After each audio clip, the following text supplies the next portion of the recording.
Right, I've just come back from Marathon-des-Sables. Successful trip, but two things that make this race achievable and you have to look after is your fueling and your feet. All right. Some real horror stories come out of des-Sables. The queues for the medical tent for blisters, toe stubbings. Yeah, the feet is a big theme of Marathon-des-Sables. If you look at any of the YouTubes, literally, I would say 90% of people had some sort of blistering or toe issues. Fortunately, I had no issue at all. I had nice, healthy, clean feet right to the end, not one single blister. The reason I attribute that to is smart ultra shoes. Right. Why did I select these shoes? Wide toe box at the front, giving my feet space to move, not constraining them so there's rubbing. While at the back, I could leave the normal sizing so it was nice and tight around my heel so there was no movement, therefore no rubbing. What people do in their normal shoes, they go one size or two sizes up to allow the feet to swell. The problem with that is then they get movement. Movement is blisters. So don't, think about very carefully if you do that. Maybe have a sock strategy if you insist on wearing your normal shoes that fills those spaces. But with these, you get the wide space, your feet can expand, they can swell, there's space to move, but your heels are nice and locked in so there's no blistering, no movement, no blistering. So if you haven't tried ultra shoes, highly recommend you do if you're going to do this race. They do make a difference. My feet are the evidence of that. One thing I did do, I used a heel lock strategy around the lacing, so I can actually pull my heel back into the heel so I don't get my feet sliding forward when I'm running down the dunes, which can give you black toenails and toenail injuries, which I saw plenty of there. But using a heel lock really does just work with the shoes. What you'll see is this Velcro sewn around the outside. That's so my gaiters can lock over those, covering all the lacing, so no sand can get in. Really worked well. But yeah, these are the lone peaks. I actually have almost every one of the ultra shoes in my range on my shoe rack. But these ones I chose purely because they've got a nice balance of being quite light, having a little bit of tread, protection from thorns at the bottom as well. But yeah, highly recommend if you're doing ultra races, long distance races, trail races, and you haven't given these shoes a go, I think you might be missing something.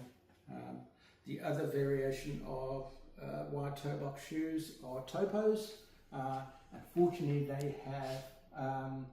they seem to actually put arch support in the topo shoes. Not a fan of arch support. I think it's an integral part of your running.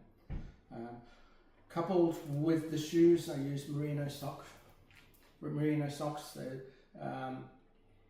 wool socks. They are wicking. You might think they're too warm for the desert, but they do protect your feet. And again, evidence that combination: merino socks, ultra wide toe box shoes, absolute magic for the desert.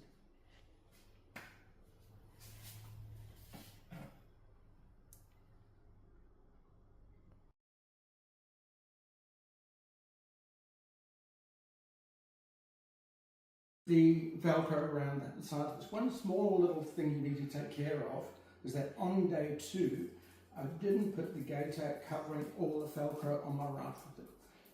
When my foot came up, it was flicking against my gaiter. The gaiter stops the sand going in because it covers the laces, and the hooky part of the Velcro caught here multiple times and caused basically a hole. What I did, I had some kinetic tape from Rock Tape, which is to basically stop chafing, etc., and sewed it on, stuck it on, sewed it on with actually dental floss, which lasted the rest of the race. So the trick is there. When you put your gaiters over your Velcro, make sure it's covering all the Velcro so you don't actually catch and cause such a problem. Anyway, recovered well from it, didn't get a blister, fantastic.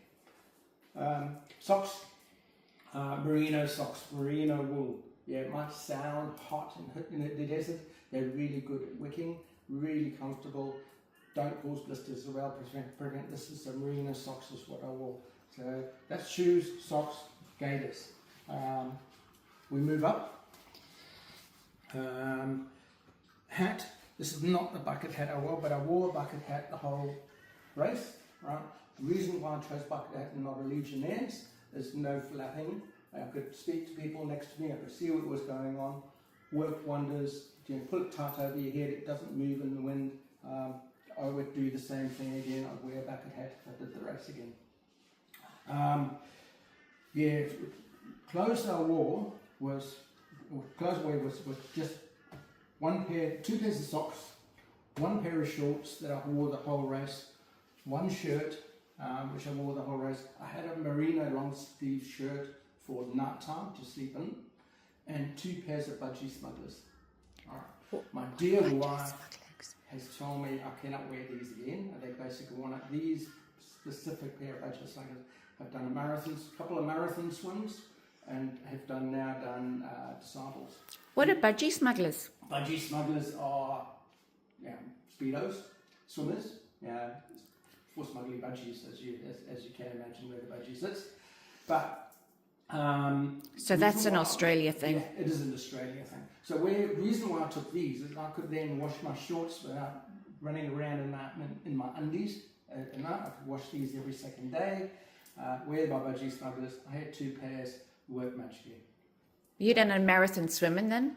Yes, a couple of marathon swims, and these ones in particular. A buff, really useful, gathers water so it can actually keep cool. You can see these are really dusty, pull it over your mouth and nose in the sandstorms, protects you from the dust, works wonders. That pattern sort of matched that top there? Yeah, these are Trail Brew. So this is the shirt I wore, which is the Trail Brew shirt, a technical shirt. I actually got an extra large. Reason why extra large, it stops the chafing.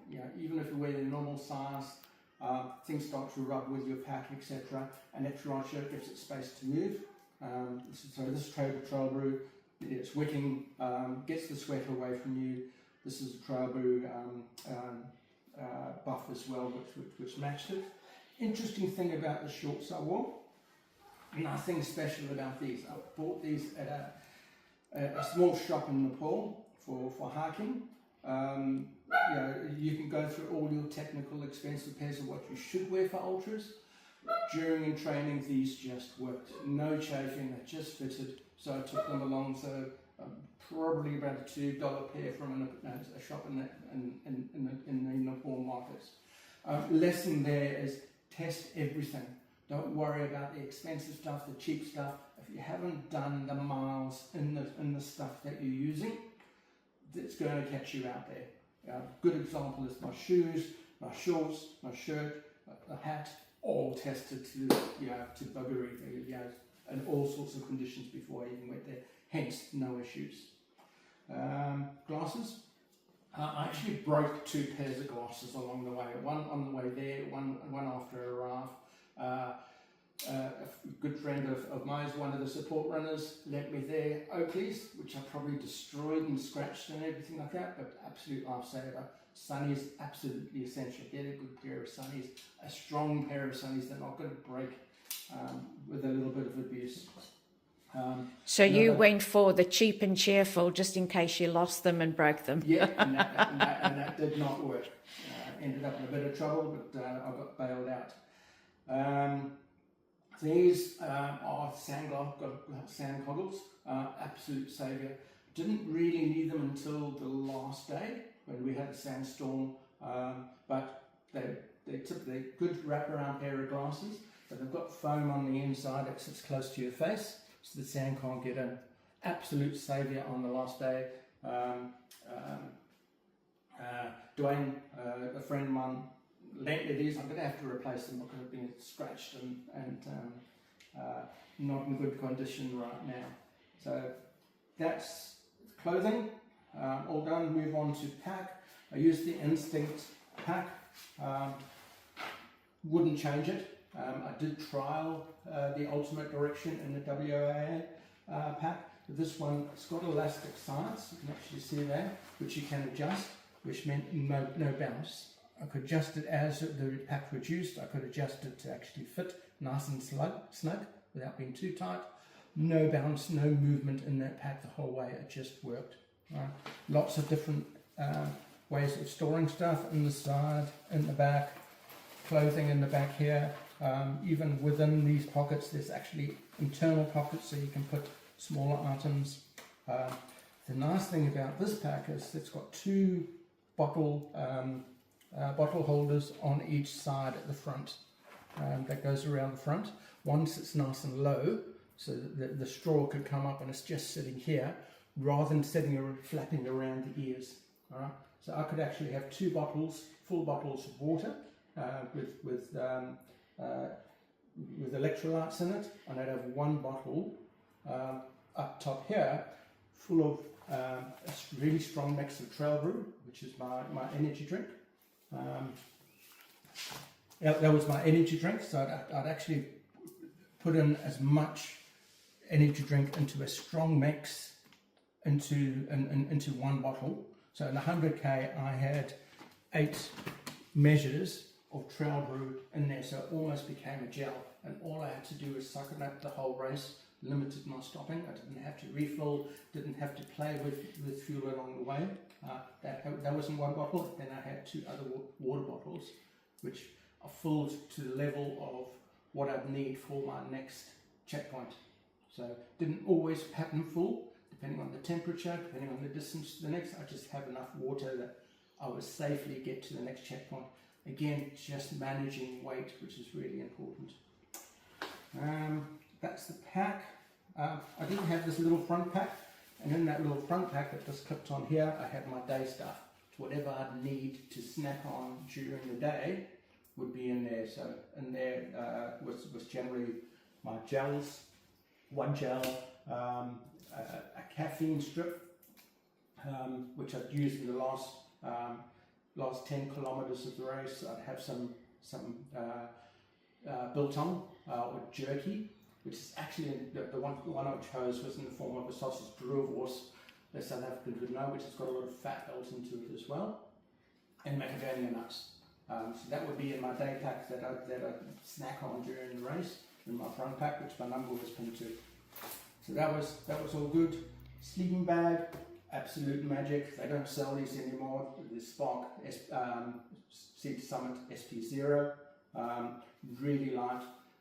One disadvantage of this, it took me about 10 minutes every day to get it back in this little bag, but it's really light and didn't take up a lot of space. Again, no bouncing, but even though it's really, really thin compared to the other ones in the tent, people were looking at this thinking, how am I going to keep warm? Worked like magic. High quality, really light. SeatoSummit, one of the lightest they have, worked really, really well. Get on to food. Right, my food really structured and it worked like magic. I only had about 11,500 calories which I consumed. You have to have 14,000. Last couple of days I was throwing stuff away. Right, morning I'd have rolled oats in water, just real plain. I think it was 300 calories.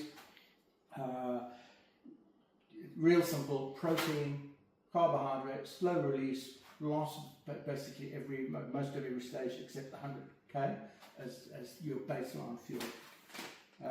Trail Brew, again as I said, one bottle, strong mix depending on the length. So I'd finish that bottle during the course. Well balanced, calculated Trail Brew. It's got electrolytes in there. It's the carbohydrate, really easy to absorb. Plain, neutral flavour, so you didn't get sick of the tarty taste if it was sweet. Worked well. So that would be during the race, along with my snacks. As I said, the gel, nuts and biltong. When I finished, within half an hour of finishing, I'd have a protein drink, Just use good old sausagen, so Australians would know. So making sure I've got that protein and calories coming in to refresh. A couple hours after that, I'd have like 2-minute noodles, real simple carbohydrate. This would just be in normal, just tepid water. I didn't take a cooker at all, so none of this was cooked. Just leave it in the sun for 15 minutes, gets nice and soft. 2-minute noodles always have that little bit of spice, which makes it tasty. I'd also add to that, to the noodles, a little bit of olive oil. Just gives it that little bit of oiliness. Basically, your good old normal version of olive oil, add it to it. A little bit more taste, a little bit more calories, boosts it up. After that, in the evening, I haven't got that here, but backcountry freeze-dried meals. Going from carbonara, beef teriyaki, all sorts of mix of real food in there, good quality minerals, vitamins, calories in the backcountry meals. Again, cold water, leave it in the sun for a bit in the evening, nice and warm, really tasty. Just avoid mashed potato ones. They do not sit well with cold water. Horrible. It's just sticky. Just don't go there. What was your favourite? My favourite was beef teriyaki, and Thai chicken was the other one. You're actually looking for a little bit of taste when you're in there, because things can get a bit bland, and having something a bit spicy, really good. So backcountry, available from BCF, Macpac. I think it's a New Zealand brand, worked well. There's a lot of real expensive technical brands out there. I found I didn't need it, so good to go for those. Gel, yes, good old Knorr, they call them bouillons. It's your stock cubes. Lots of salty electrolytes, so occasionally I pop one into one of my bottles, or after my race I just pop one into a bottle. It would dissolve really slowly. If you lost the salt, again a little bit of taste. Make sure you're on top of your electrolytes. Sodium is really, really important. You're replacing it. So having this drip feeding in, really, really good. It's mandatory to take 14 of these. I think I used about 6 because I had my own electrolytes in the Trail Brew and my Trail Brew electrolyte shoes, which I was topping up with during the race. But bouillons really worked well as well. I highly recommend those. I had a gel just in case, in one of the stages I was actually feeling a little bit drained and needed a boost. I'd have a gel. These are magic. These are 100 milligram caffeine. So when I get within 2 hours of the finish, calculated is an estimate, I'd take 100 milligrams of caffeine. What caffeine does, it masks fatigue. It doesn't give you energy, it just masks the fatigue, the underlying fatigue in your body, and they work like magic. I found I was accelerating. I did make one mistake on the 100k stage. In normal Ironman racing, I normally take them 20 k's out because that's 2 hours away from finish, less than 2 hours. I take it halfway through the Ironman, so I took it to 20k. Did 10k because it's a lot slower in the sand, and ran out of caffeine, so ended up in a little bit of a hole for a while when the caffeine ran out. So yeah, they're really useful, really do work well. So highly recommend Revies for any of your longer ultra races. Caffeine is magic trick. Unfortunately, if you're always drinking coffee and load up in caffeine, they don't work. Fortunately, I had no other coffee or caffeine during the race. At the end of the stage, they work like magic. Other pieces of equipment. Where did we go here? My little bowl, that's all I needed because I wasn't cooking. Little silicone, almost like a dog bowl, just pops out. It goes nice and flat. A nice, really light spoon. And again, you just fold, it holds enough to have a meal. You fold it down, packs away. Doesn't take up space. These are magic. They are soap flakes. SeatoSummit, there's 50 in there. I probably used about 6 of them. Good for washing your clothes or even washing yourself. Well, these were absolute magic as well. What they are is they look like tablets. You just throw them in water, or just pour a little bit of water from your bottle on top of it. Expands into a nice little handy cloth, wet cloth. Wipe yourself down. You've got to take your own toilet paper. I didn't take enough. I started using these. Worked like magic. These are really, really light, really compact. An absolute must. Yeah, you can get them online at Amazon, and they don't cost a lot at all. Bags of 50. I keep some of these in my car going forward because yeah, they're really, really useful. Some of the stuff, these are all the mandatory stuff: a lighter, antiseptic, wheel buds, alcohol wipes. Didn't even open these, never used them at all in my medical equipment because my feet were perfect. Earbuds. I went into the tent fearing I'd be judged for my snoring and I'd be the bad guy in the tent out of all of them. I had nothing to worry about. There was a chorus. I was probably one of the lightest snorers. Didn't use the earbuds. We actually spoke about it at the beginning, and I think it was Renee just said, all you have to do, as soon as you tune into the snoring, you're gone, you'll be awake all night. Just tune out of it. That's going to happen, and really good advice. If you go there to marathon, you've got to get used to the snoring. All right, it's actually part of the strategy. Yeah, the currencies at des-sables are water, calories, and sleep. All right, snoring getting away your sleep, you are going to struggle. So yeah, practice that. What's not on here is my mattress. I used a very thin, which I think is Thermalite mattress. Worked really well. I'm a side sleeper, so I did struggle at the beginning. Because I'm a side sleeper, I found my hips really hurt when I sleep. So every 20 minutes I was turning over for the first 3 nights. After 3 nights, for some reason, it didn't hurt anymore. The bruising disappeared and I could actually sleep through the night. So again, test, get used to it. If you sleep on, if you're a side sleeper, watch out for that. I didn't take a blow up mattress just because there's camel thorns everywhere. All right, so I think a lot of people did use blow ups. Some got punctures, some didn't. At least with the foam mattress, you're not. But if you're a side sleeper, I'd sleep on it a few nights in preparation. Because you are going to struggle with your hips. A lot of people struggle with hips initially. It goes away after a few nights. This little piece of magic. I saw people there with these massive fold-out solar panels to charge their phones and their equipment. I had my little what was A5 size. This was enough to charge my watch and to keep a top-up charge on my camera. That's all I needed was this little item. I had a mini power pack, didn't use it once. This was sufficient to actually keep my watch charged and my camera charged enough. Going back to the camera, I used an Osmo Action camera. I found GoPro will only last 2 days because it constantly drains the battery even when you have it off. So if you switch it on and off, it's using the battery in the background. This last, I had 2 batteries which are really light, lasted the whole race. Obviously I wasn't taking long videos all the time, I was just taking short snapshots. Had a little carbon fiber stick just so I could actually hold it safely, no extension, keeping it really light. If you have to hold it like that all the time, you're not going to get good video.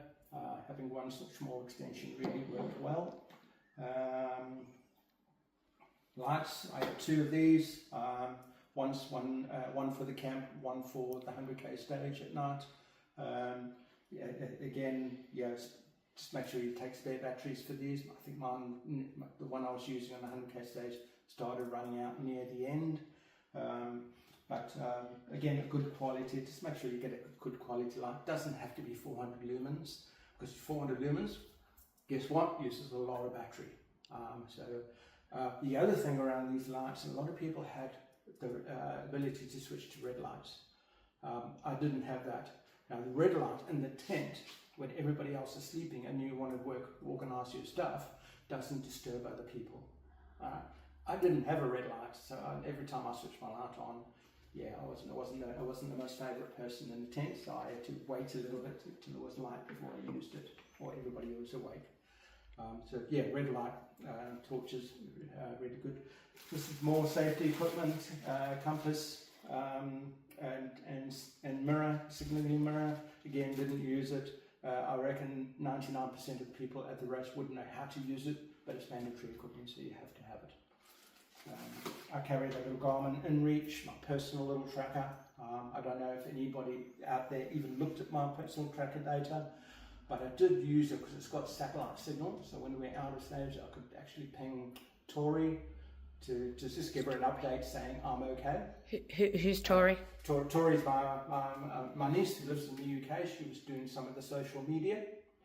So every time when I finished, I could actually just post, I'd finished, I was safe, and she would post on social media that I had completed the stage and some messages. So that's all already. So I didn't take a phone, so I wasn't in connection with anybody other than this, which is more a safety thing and just letting people know I was done for the day, and everything was good.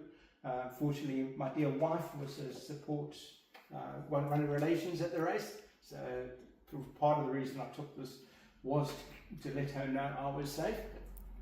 She was there. I only saw her once a day because I've been told, given the rules, they're not allowed to mix with the athletes other than supporting them.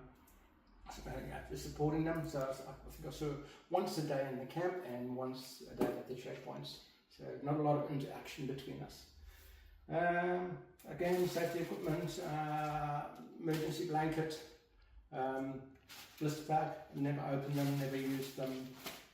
And that is it. What would I change? Not a heck of a lot. I think it was, one thing I do when I go on these endeavours, and I do lots of different things, is I do the research.